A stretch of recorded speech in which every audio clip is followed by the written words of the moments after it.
আলোচ্য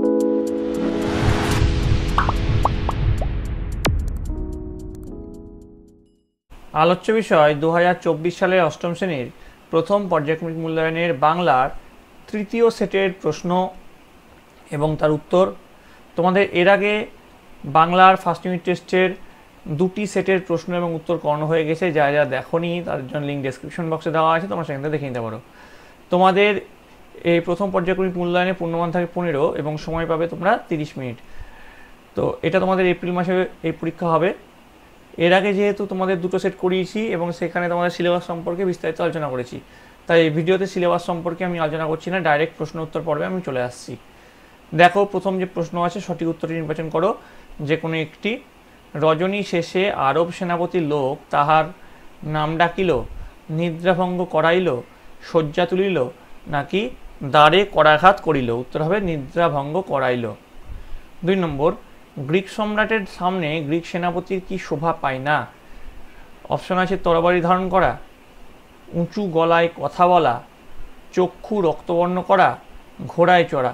উত্তর হচ্ছে চক্ষু রক্তবর্ণ করা। 2 নম্বর, নিচের যে কোনো একটি প্রশ্নের উত্তর দাও। মাইকেল মধুসূদন দত্ত 3টি চিঠি কাকে কাকে লিখেছিলেন?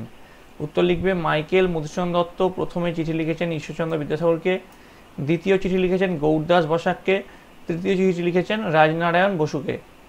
2 নম্বর, আরবদের জাতীয় ধর্ম কি? উত্তর লিখবে আতিথেয়তা। 3 নম্বর, নিচের যে কোনো একটি প্রশ্নের উত্তর দাও। 2 × 1 2। তাহা হইলে আমাদের উভয়ের প্রাণ রক্ষার সম্ভাবনা। প্রাণ রক্ষার কোন উপায় বক্তা এক্ষেত্রে বলেছেন?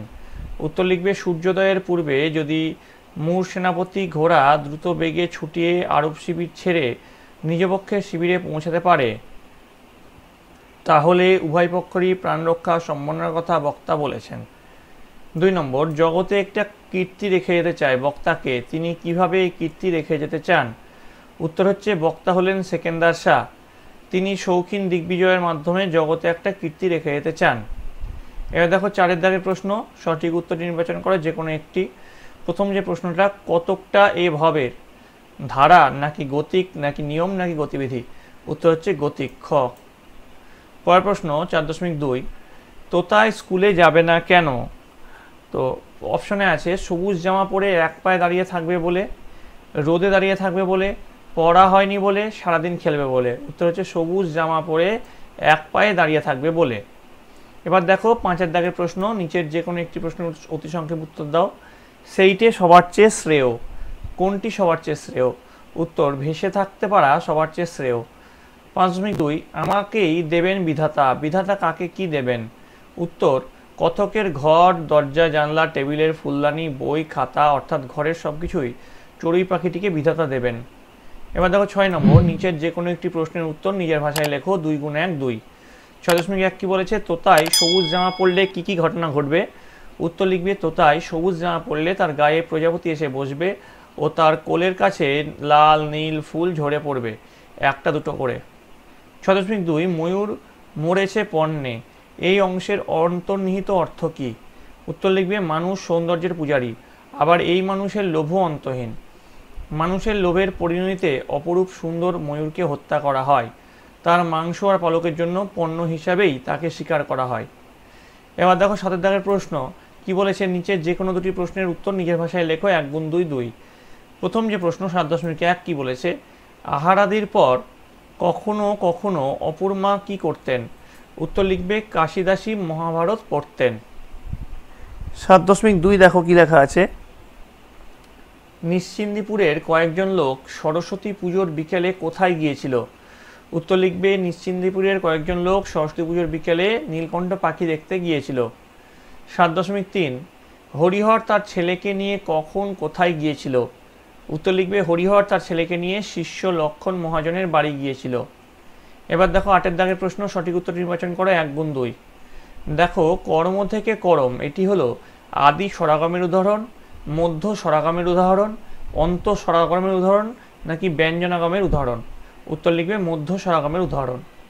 এবার 8.2, ব্যাকরণের দল শব্দটির অর্থ অক্ষর, পাপড়ি, জনতা, বর্ণসমষ্টি। উত্তর হচ্ছে অক্ষর।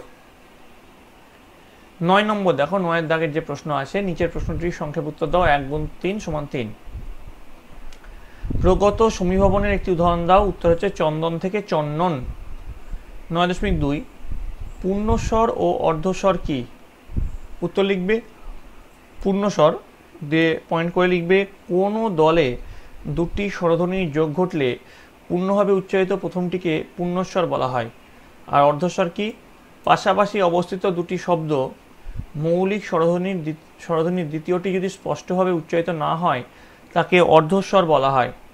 9.3 দেখো, ঘর পোড়া গরু সিঁদুরে মেঘ দেখলে ভয় পায়, এই প্রবাদ বাক্যটিকে ব্যবহার করে একটি বাক্য রচনা করো। উত্তর লিখবে ঘর পোড়া গরু সিঁদুরে মেঘ দেখলে ভয় পায়, পূর্ব অভিজ্ঞতার নিরিখে আশঙ্কা করা। একবার ব্যবসা করতে গিয়ে অনেক লোকসান হয়েছে, আর ব্যবসা করতে যাচ্ছি না, যেন ঘর পোড়া গরু সিঁদুরে মেঘ দেখলে ভয় পায়। তো এই ছিল তোমাদের অষ্টম শ্রেণীর প্রথম পর্যায়ক্রমিক মূল্যায়নের বাংলার তৃতীয় সেটের প্রশ্ন এবং তার উত্তর। তোমাদের এই যে প্রশ্ন উত্তর, এটা কিন্তু সাজেশন হিসেবে দেওয়া হলো, এটাই যে হুবহু আসবে তার কোনো মানে নেই। তোমাদের যে 3টে সেট করানো হলো সে 3টে সেট ভালো করে তোমরা করো এবং তোমরা তোমাদের বইটা খুঁটিয়ে পড়ো। আশা করি তোমাদের পরীক্ষায় কিন্তু সাফল্য নিশ্চিত। তোমাদের বাংলা ছাড়াও অন্যান্য যে সাবজেক্টগুলো আছে সকল সাবজেক্ট তোমাদের ভিডিও দেওয়া হয়েছে এবং একটি অল সাবজেক্ট ভিডিও দেওয়া হয়েছে। তোমরা যারা যারা দেখোনি, ডেসক্রিপশনের লিঙ্ক থেকে সেই ভিডিওগুলো তোমরা দেখে নিতে পারো। তোমাদের যদি এই ভিডিওটা ভালো লেগে থাকে অবশ্যই লাইক করবে, বন্ধুদের কাছে অনেক অনেক শেয়ার করবে। পরীক্ষার বেশি সময় নেই, তোমরা মন দিয়ে সকলে পড়াশোনা করো। তোমরা সকলে ভালো থাকবে, তোমরা সকলে সুস্থ থাকবে।